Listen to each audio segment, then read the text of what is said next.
सभी को नमस्कार। तो आज भी हमारा टॉपिक जो है हमारा क्वाड्रेटिक इक्वेशन, द्विघात समीकरण। और इसमें हम आज जो डिस्कस करेंगे वो क्वाड्रेटिक फॉर्मूला, द्विघात सूत्र पे आज हम डिस्कस करेंगे। चलिए ज़्यादा टाइम नहीं लेते हुए मैं टॉपिक पर ही आ जाता हूँ और डिस्कस करते हैं। देखिए, क्वाड्रेटिक इक्वेशन, द्विघात समीकरण का जो हमारा स्टैंडर्ड फॉर्म होता है, पहले मैं वो लिख लेता हूँ आप लोगों के सामने। आप लोगों को पता भी होगा, x square plus b x plus c equal to 0। ये होता है हमारा स्टैंडर्ड फॉर्म क्वाड्रेटिक इक्वेशन का। क्लियर है? अब देखिए, क्वाड्रेटिक फॉर्मूले की बात कर रहा हूं मैं। क्वाड्रेटिक फॉर्मूला,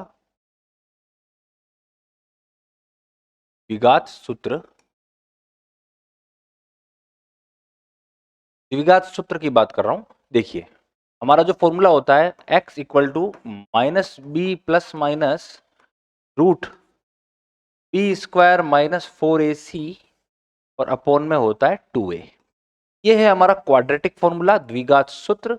यहां पर जो देखिए मैंने प्लस माइनस दोनों का यूज किया है, इसका मतलब होता है वन टाइम प्लस लेना होता है, वन टाइम माइनस लेना होता है। एक बार प्लस ले लेते हैं, एक बार माइनस ले लेते हैं, इससे हमारे पास दो वैल्यू आ जाती है, इसलिए इस प्लस माइनस को साथ में यहां नोट करते हैं। तो ये तो हो गया हमारा क्वाड्रेटिक फॉर्मूला।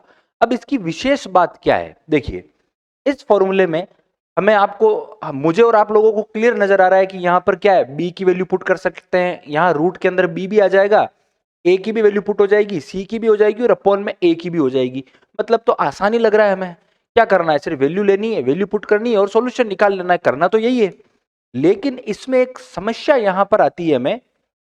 ये जो रूट है ना, ये रूट, ये वाला वर्गमूल, ये वर्गमूल क्या करता है कि हमें एक उलझन में उलझा देता है। जैसे देखो, मानो इस रूट के अंदर लिखा हुआ है बी स्क्वायर माइनस 4ac।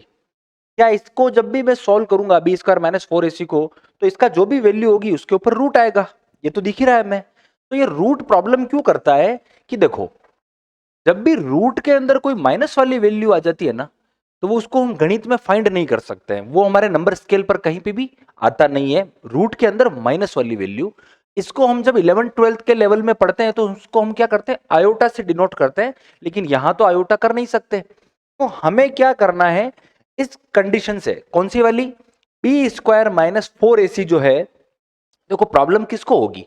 इस रूट से problem B square minus 4ac को ही होने वाली है। तो हम क्या करें, क्या इस बी स्क्वायर माइनस 4ac को एक बार मैं यहां नोट कर रहा हूं। देखो, बी स्क्वायर माइनस 4ac, इस फॉर्मूले को लगाने से पहले क्या मैं एक बार इसका मान निकाल के देख लूं? अगर इसका मान माइनस में आ जाएगा तो मुझे पता चल जाएगा कि यार रूट के अंदर माइनस में मतलब क्या है, वो तो इमेजिनरी पार्ट है, अवास्तविक संख्या हो जाएगी, क्योंकि नंबर स्केल पे है ही नहीं है, तो वो वास्तविक होगी कैसे? हमारे नंबर स्केल पे क्या होता है, माइनस इनफाइनाइट से प्लस इनफाइनाइट तक सारी नंबर्स होते हैं, लेकिन ये रूट के अंदर माइनस वाले नहीं होते हैं। इसका मतलब जो हमारे नंबर स्केल पर अवेलेबल ही नहीं है, जो नंबर यहाँ उपस्थित ही नहीं है, उसको हम क्या आगे सोल्व कर पाएंगे? क्या करेंगे? क्या हम नहीं करेंगे। तो हम क्या करें, बी स्क्वायर माइनस 4ac को एक बार सोल्व करके चेक कर लेता हूं।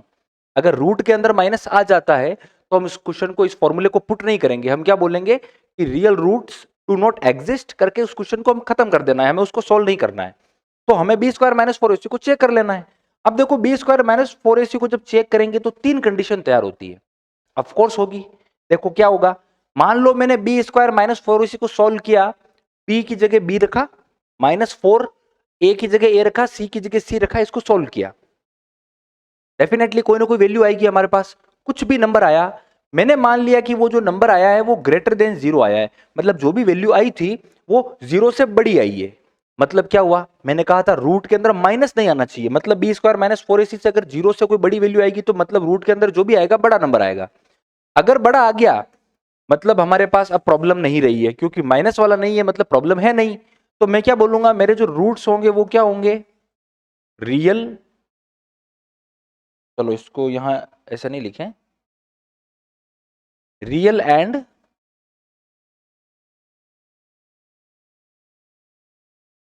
Different roots.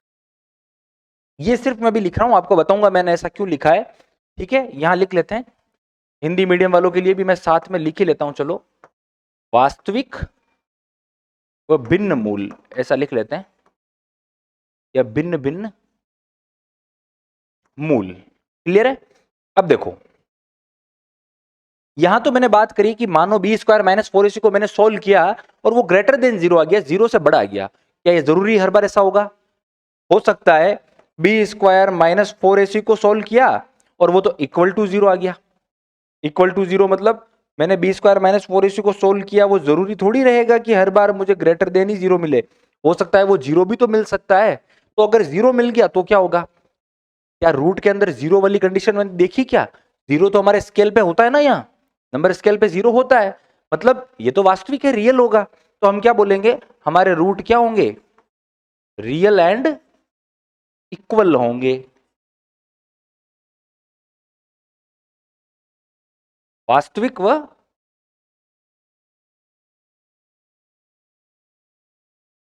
समान मूल होंगे। यहां लिख लेते हैं समान मूल। क्लियर? अब ये तो हो गई सेकंड कंडीशन। पर क्या ये भी जरूरी है क्या कि इक्वल टू जीरो हो गया, ग्रेटर देन जीरो हो गया तो इसके बाद कोई और कंडीशन हो नहीं सकती? अरे ये भी तो हो सकता है कि बी स्क्वायर माइनस 4ac को सोल्व किया और हो सकता है वो लेस देन जीरो मिल जाए। जरूरी है क्या कि भाई या तो पॉजिटिव नंबर आएगा या जीरो आएगा? नेगेटिव नंबर भी तो आ सकता है, नंबर स्केल पे माइनस में भी तो नंबर होते हैं इनफाइनाइट तक। तो अगर मान लो बी स्क्वायर माइनस 4ac को सोल्व किया और कोई माइनस में मेरे पास कोई वैल्यू आ गई, कोई नंबर आ गया, मान लो -2 आ गया, 4 आ गया, 8 आ गया, 10, 11 या आप कुछ भी माने, कोई फर्क नहीं पड़ता, लेकिन माइनस में आ गया।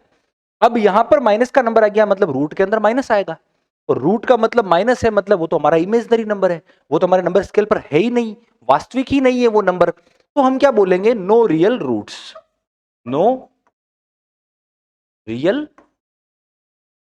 रूट्स, अवास्तविक मूल। अवास्तविक मूल, ये हमारे पास एक कंडीशन आ गई, अवास्तविक मूल। अब देखो ये तीन कंडीशन तैयार हुई है इस बी स्क्वायर माइनस 4ac के रूट के अंदर माइनस वाला नंबर या पॉजिटिव नंबर, मतलब नेगेटिव, पॉजिटिव या जीरो, तीनों में से क्या कंडीशन आ सकती है? इसके लिए हमारे पास तीन कंडीशन तैयार हुई है, तीनों। इससे हमें पता चल जाएगा कि इस फॉर्मूले का यूज करना है या नहीं करना है। अब देखो कब करना है। देखो मैंने क्या कहा था, अंदर नेगेटिव नहीं आना चाहिए, नेगेटिव वाला स्टेप ही एक ही है। मतलब अगर ये थर्ड नंबर की पोजीशन अगर बन जाती है तब हम क्या करेंगे? रूट्स को फाइंड नहीं करेंगे, हम बोल देंगे कि क्या बोलेंगे?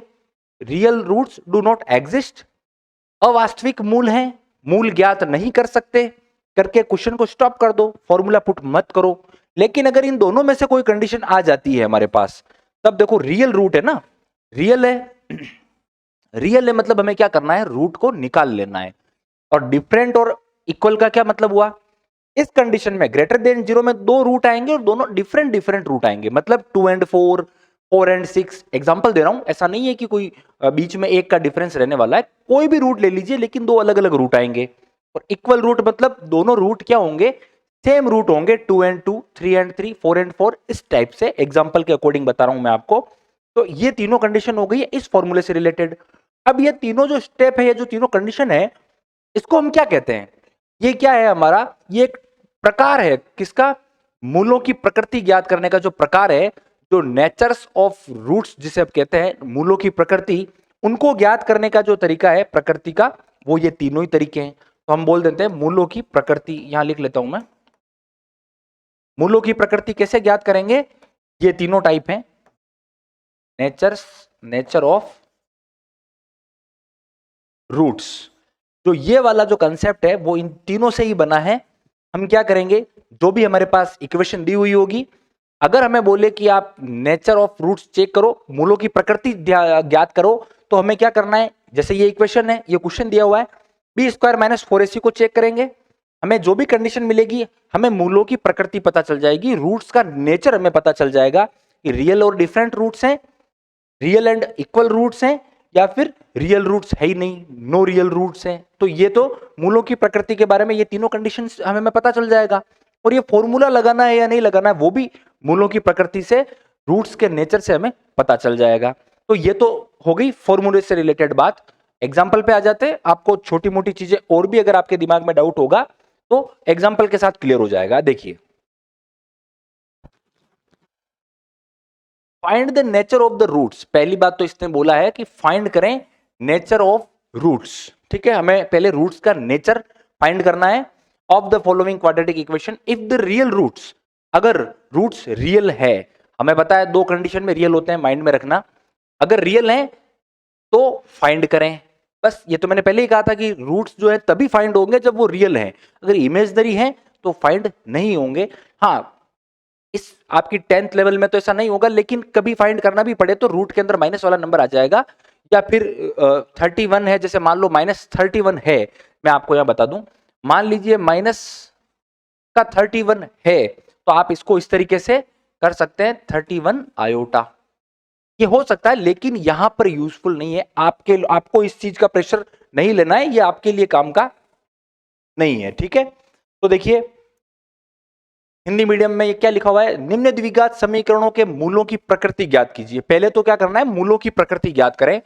यदि मूलों का अस्तित्व हो, अब अस्तित्व मतलब उस नंबर स्केल पे होने चाहिए, और वो कभी होंगे जब रियल होंगे, अगर अस्तित्व है तो उन्हें ज्ञात करें, बस बात इतनी सी है। क्वेश्चन आसान है, क्वेश्चन को ढंग से पढ़ोगे ना तो कभी भी क्वेश्चन गलत नहीं होगा। मेरा ये मानना है, मैथमेटिक्स अगर पढ़नी है ना तो क्वेश्चन को पढ़ना सीखो, एक बार पढ़ो, 2 बार पढ़ो, 3 बार पढ़ो, लेकिन क्वेश्चन को अगर प्रॉपर रूप से समझ लिया ना तो क्वेश्चन कभी भी गलत होने वाला नहीं है, ये मैं आपसे वादा करता हूं। तो देखो 2x square minus 3x plus 5 equal to 0 equation दी हुई है, क्वाड्रेटिक फॉर्म में है, दिख रहा है हमें क्या करना है, पहले तो नेचर चेक करना है रूट्स का। तो देखिए हमें पता है कि नेचर किससे चेक करेंगे, बी स्क्वायर माइनस 4ac, ये जो होता है ना इसको डिस्क्रिमिनेंट कहते हैं, विविक्त कर कहते हैं इसको, लेकिन हमें नाम पर नहीं जाना है, मैं इसका नाम आपको मैंने वहां इसलिए नहीं बताया क्योंकि मुझे पता है कि ये नाम आपको एग्जाम में नहीं पूछने वाला है, हमें सिर्फ नेचर पूछेगा, मूलों की प्रकृति पूछेगा, और वो हमें पता है कि किससे निकालनी है। तो देखिए बी स्क्वायर माइनस 4ac, इससे हम क्या करेंगे, मूलों की प्रकृति के बारे में जान लेंगे। देखो बी क्या है हमारा, अब यहां पर ध्यान देना, बी है हमारा -3 ना कि 3, ऐसा क्यों है देखो मैं बताऊं, ax square plus bx plus c equal to 0, ये होता है हमारा स्टैंडर्ड फॉर्म, और स्टैंडर्ड फॉर्म के अकॉर्डिंग देखो आप b के आगे भी प्लस है और c के आगे भी प्लस है, और यहां पर क्या हो रखा है, देखो यहां पर 3 के आगे माइनस है, तो क्या ये ठीक है, देखो हुआ क्या था, 2x स्क्वायर प्लस, यहां पर प्लस ही था, और ये जो माइनस था ना ये 3 के साथ था ब्रैकेट में, तो जब ब्रैकेट ओपन हुआ ना तो प्लस माइनस मल्टीप्लाई होके ये -3x हो गया। तो एक्चुअली हमें समझ आ गया ना कि माइनस किसके साथ था, 3 के साथ था, स्टैंडर्ड फॉर्म का तो प्लस ही था यहाँ पे, तो हमें क्या करना है, b की जगह -3 को लेना है, और ये प्लस जो है ना वो बाहर रख लेंगे अपन स्टैंडर्ड फॉर्म के अकॉर्डिंग। तो यहां पर देखो b क्या है हमारा -3, उसका स्क्वायर करो -4, a क्या है हमारा, ये देखो x स्क्वायर का मल्टीपल है 2, एंड c है मेरा 5, ये लीजिए 5। तो सॉल्व कर लेते हैं, -3 का स्क्वायर करना है ना, तो माइनस का स्क्वायर माइनस से मल्टीप्लाई हुआ माइनस प्लस हो गया, और 3 का स्क्वायर हो गया 9 माइनस, मल्टीप्लाई करें, 5 को 4 से किया 20, 20 को 2 से किया 40, ये लीजिए। अब सब्ट्रैक्ट कर लो, 2 तरीके से कर सकते हो आप, या तो छोटे में से बड़ा सब्ट्रैक्ट हुआ तो कितना बनेगा -31, और या फिर दूसरे तरीके से कर लो, प्लस का 9 है और माइनस का 40 है, प्लस माइनस माइनस करेंगे तो 40 में से 9 गया, 31 बच गया, ठीक है 31 हो गया, और बड़ी वाली संख्या बड़ा नंबर माइनस का है तो ये -31 हो गया, आसान है। अब देखो b square minus 4ac discriminant check किया हमने, तो हमें क्या मिला, माइनस का 31।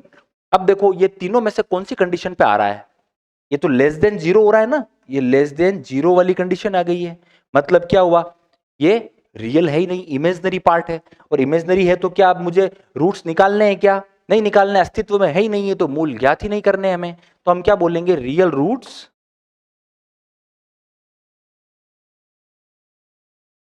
डू नॉट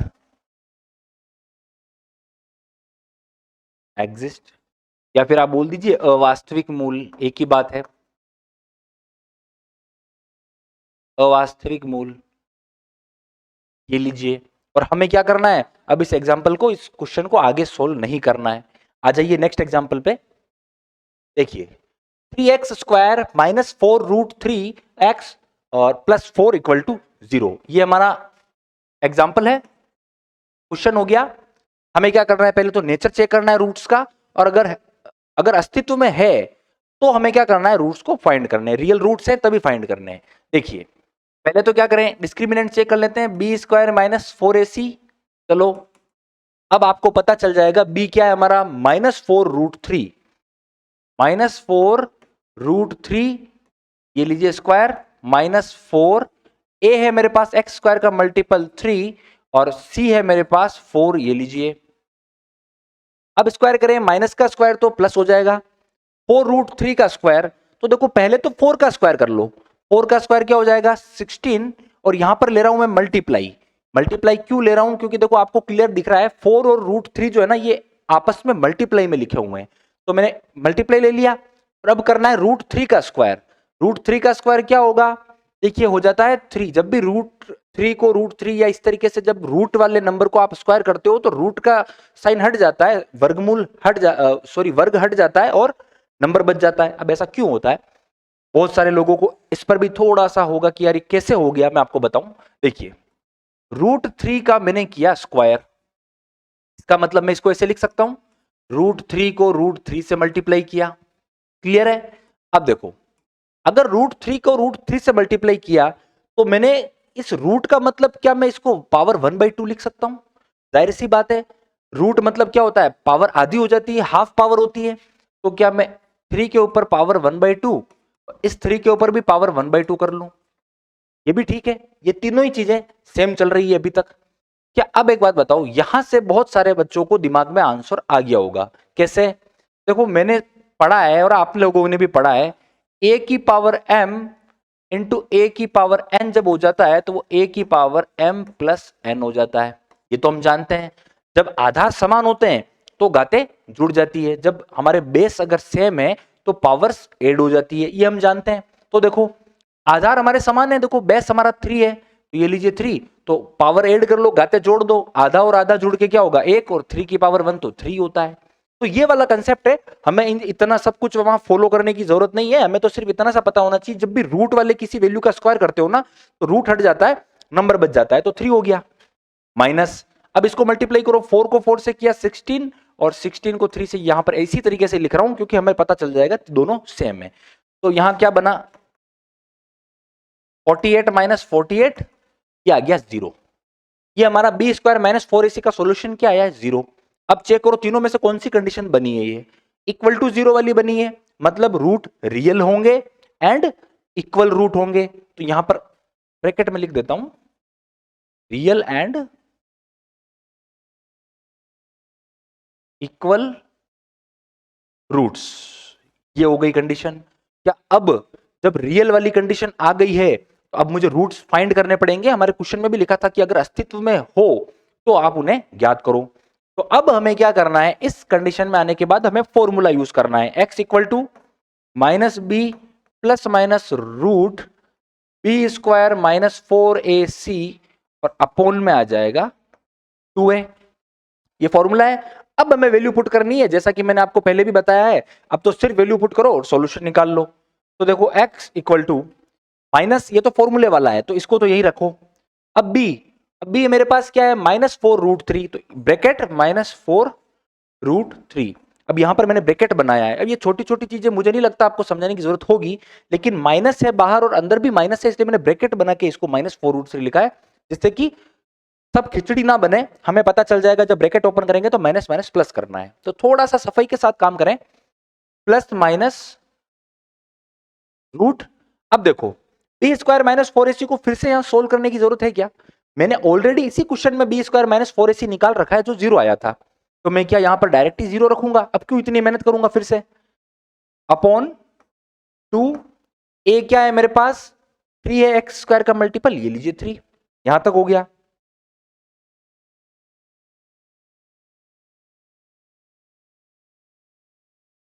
अब देखो आगे बढ़े, अब मैं क्या करूं, जो सॉल्व होता है उसको सोल्व कर लेता हूं। तो x इक्वल टू, यहां ब्रैकेट ओपन हो रहा है, माइनस माइनस मल्टीप्लाई हुआ प्लस हो गया, तो मेरे पास बचा 4√3।